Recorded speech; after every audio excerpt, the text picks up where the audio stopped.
Right now, a lot is happening behind the scenes with this team, and I wanted to talk to you about it in a simple and honest way. We all know that last season didn't end as we expected, and when that happens, rumors and big decisions start to surface. Some players may stay, others may leave, and the front office has important choices to make that will shape the future. This is the kind of moment that can define the next few years. As fans, we just want to see smart decisions, real progress, and a team ready to fight for the championship. Now I want to know your opinion. Do you think big changes are coming, or should the team be patient and trust the current core? If you're a true fan, like and leave this comment. Go Dolphins! My heart bleeds blue and orange. Let's see how many true fans are here. Now let's get straight into it. According to ESPN's latest trade buzz, the Miami Dolphins are all over the league's top 15 trade candidate list. For Dolphins players were mentioned as potential trade pieces, and at the same time, Miami was listed as a possible destination for 4 other players. That's not random. That tells you the league is watching closely what this front office might do. Let's start with Devon Achane. He was listed as the number 2 overall trade candidate in the entire article, only behind Brian Thomas Jr. Now, ESPN gave Achane just a 10% chance of being traded this offseason.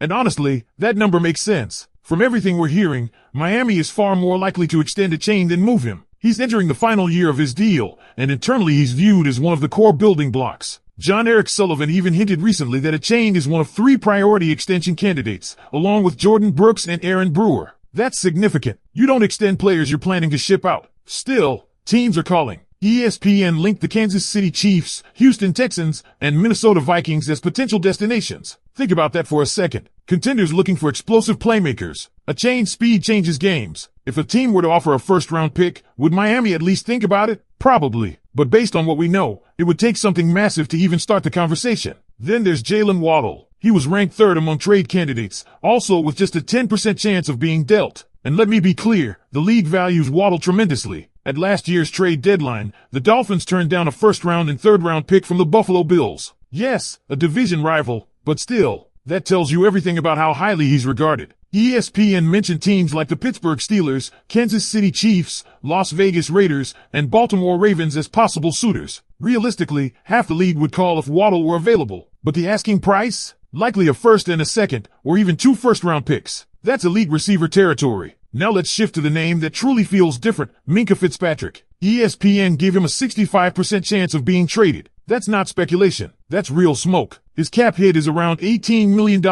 with no guaranteed money left. He's still playing at a high level, but Miami appears to be entering a reset phase. And when you're reshaping a roster, veteran safeties nearing 30 with significant cap hits become logical trade pieces. The Buffalo Bills and Dallas Cowboys were mentioned as potential fits. Trading within the division would be bold, maybe even controversial. But if Buffalo came with a strong offer, like a 2nd-round pick, would Miami really turn it down? Dallas has also been linked to him before. And if the market heats up, a 3rd-round pick might realistically be on the table. For a team trying to retool, that kind of draft capital matters. And then there's Tua Tagovailoa. ESPN listed him with just a 5% chance of being traded. Let's be honest, a trade right now feels unrealistic. His contract situation makes it incredibly complicated. If anything happens, it would likely be through a post-June 1 designation down the line, not a traditional trade. For now, this feels more like media noise than actual movement. But here's where it gets really interesting. Miami was also listed as a potential landing spot for players like Kyler Murray, Tanner McKee, Nate Hobbs, and Spencer Rattler. And Rattler is the one that jumps off the page. He carries a 70% chance of being traded. He's on a rookie contract, has starting experience, and while inconsistent, he's shown flashes. If Miami is truly evaluating its long-term quarterback direction,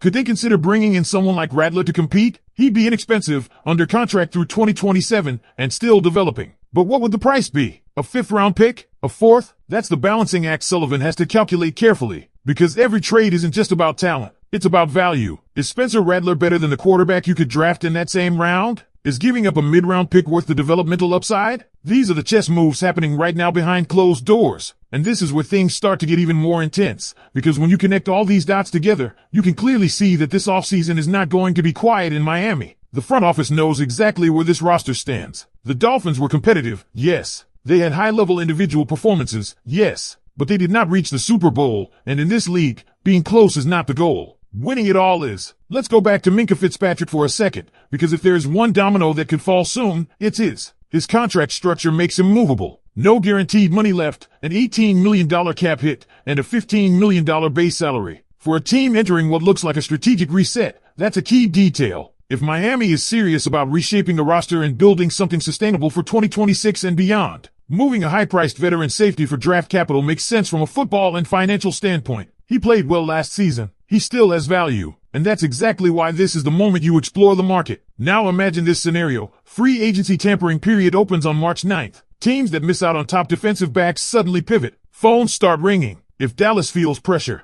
if Buffalo feels pressure, if even a team like Cincinnati or San Francisco jumps in quietly, the price could rise. And if a third-round pick is truly available, or maybe even more if there's a bidding situation, Miami has to seriously consider it. This is not about emotion. It's about timing and asset management. Now contrast that with Devon Achane and Jaylen Waddle. These are young offensive weapons. They are explosive. They are difference makers. And most importantly, they fit the timeline of a team trying to build toward 2026. Trading them would only make sense if the return completely resets the board in your favor. A single first-round pick for Achane? That probably doesn't move the needle enough. 2 premium picks for Waddle? That at least forces you into a real conversation. But again, based on everything circulating, Miami views both as core pieces, not expendable assets. And then there's the quarterback layer of all this. Tua Tagovailoa being listed at 5% tells you what you need to know. League executives understand how difficult that situation would be to move via trade. The contract complications, the cap hit, the optics, it's not simple. That's why most of the serious conversation shifts toward potential alternative options rather than a direct Tua deal. That brings us back to Spencer Rattler. This is where things get intriguing. Rattler has started 14 games over his first 2 seasons. The record was rough at 1-13,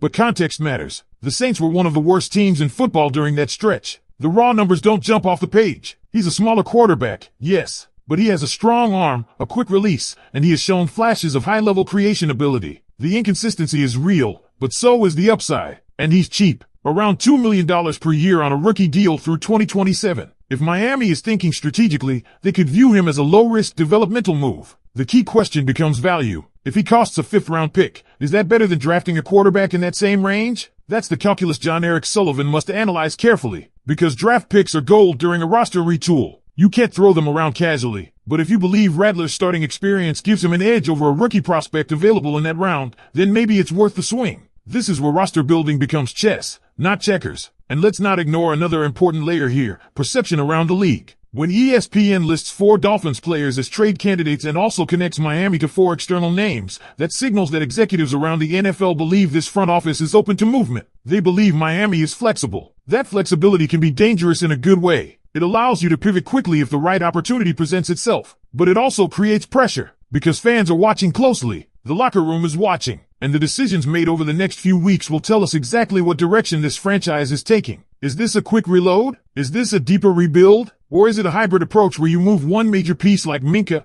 keep your young offensive core intact, and stockpile draft capital? Here's what makes this even more fascinating. Timing. If a trade involving Minkah happens before free agency, that signals urgency. If nothing happens until draft week, that suggests patience and leverage. Every day that passes without a move changes the negotiation landscape. So now I want to hear from you again. If you had to choose one direction, would you trade Minkah Fitzpatrick for a 3rd-round pick and commit to reshaping the defense through the draft? Or would you keep the veteran presence and try to compete immediately in 2026 with the core intact? And if a team shocked the league with 2 first-round picks for Jaylen Waddle, would you even consider pulling the trigger?